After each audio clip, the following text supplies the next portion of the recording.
Alright guys, this is Burlington Northern Modeler here. I'm going to show you a video of the Rapido SW1200 today, naturally, as my layout is. It's going to be Burlington Northern. This is the sound-equipped version. I'll pull out of the package here in a second. Now we come over to the BN wall. There's actually already two of these Rapido SW1200s here. I got all three road numbers, so I didn't break the bank. These two actually only have DC. And they will get DCC and sound at a later date. I just figured these are probably going to sell out, so better get my hands on them, and at least I have the units. So we'll return over to the locomotive, get it out of the box, and test the sounds on the sound equip model. So we have the lid taken off the box. You can see my tire factory still under construction. Slow but steady progress, working a lot, so it'll get done eventually. Operator's manual comes with it.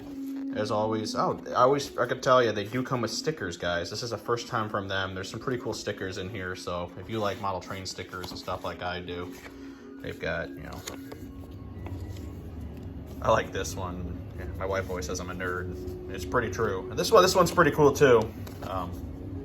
Yeah, so let's get this opened out of the box. I don't really like unboxing videos. I think they're pointless, so I'm just gonna pull it out of the box, put it on the layout. So in the next clip, you'll just see it on the layout. All right, it's out of the box. You can see the mesh grill on the front. Behind it is the stripes. They're a little hard to tell, but they're there. Oil cooler on the fuel tank, which is down there. Detail on these is phenomenal. These handrails are pretty sturdy. You know, they're very nice and not like some of the other manufacturers where they pretty much almost want to break if you look at them wrong. One feature I really like on this is the high beacon stand. This is the first time done in HL scale plastic that I am aware of. Probably done in brass at some point, but I have not even seen that in brass. This was common on BN to put them higher up so they could be seen, you know, from the rear and stuff better. Kind of a cool feature. I kind of like that a lot. Hopefully that part becomes available separately, because actually quite a few of my other engines had high beacon stands on them per prototype photos. Can't talk this morning. So we'll probably end up seeing if they make those separately and maybe start modifying some of my locomotives. But overall, I mean, this locomotive, the detail is fantastic. You can kind of see in the cab, it has a fire extinguisher, and you know, seats are different color than the interior. It's just really, they knocked it out of the park with these. So we'll get this thing fired up here soon and go through everything for you guys. I'm really excited to get this thing powered up. Okay, so we have it on the tracks, all powered up. Headlight has a nice yellow glow. The number boards look very nice. They have ground and step lights on both sides of this unit, and a cab interior light to showcase this finely detailed interior. My personal favorite lighting function on this locomotive is the beacon. Inside this beacon, there are actually 4 separate LEDs to mimic a prime manufacturing 4-bulb flasher beacon. This is not a rotating beacon. This is not a strobe beacon, as some mistakenly call it.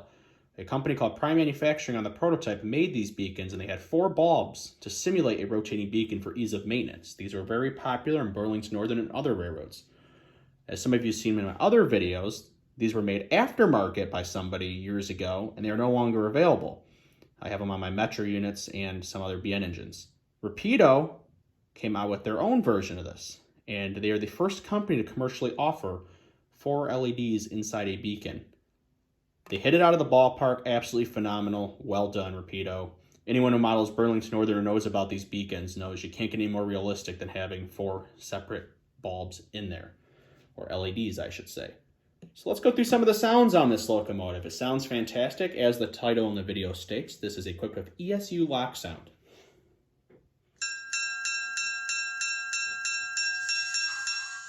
I love that air light off on the bell. The horn is a Leslie single chime S25.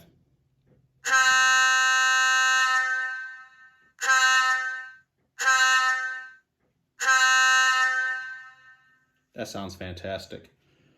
Let's power up the sound on the prime mover now.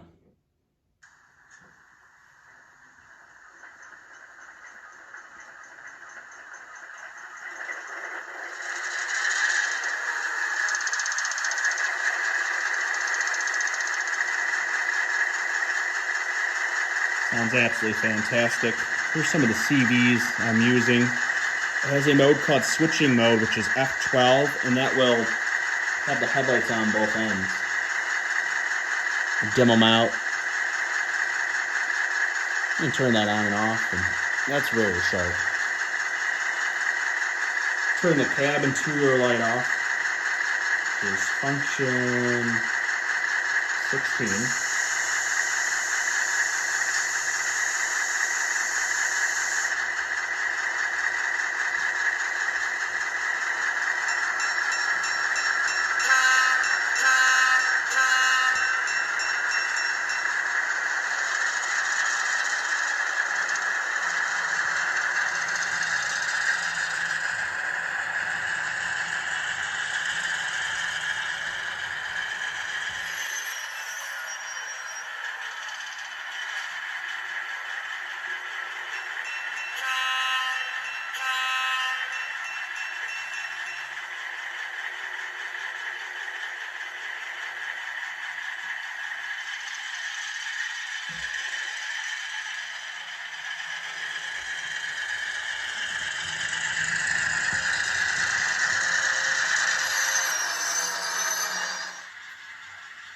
One nifty feature on this locomotive is the function called Doppler Horn. The Doppler horn is to simulate a horn going by at a decent clip if you were standing by the tracks. Let's hear this function now.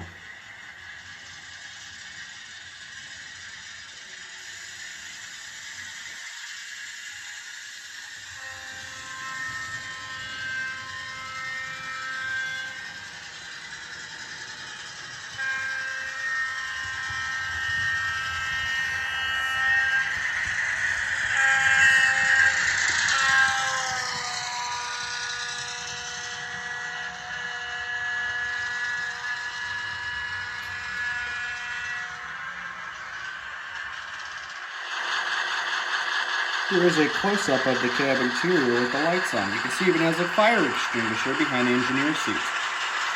We'll look at the beacon.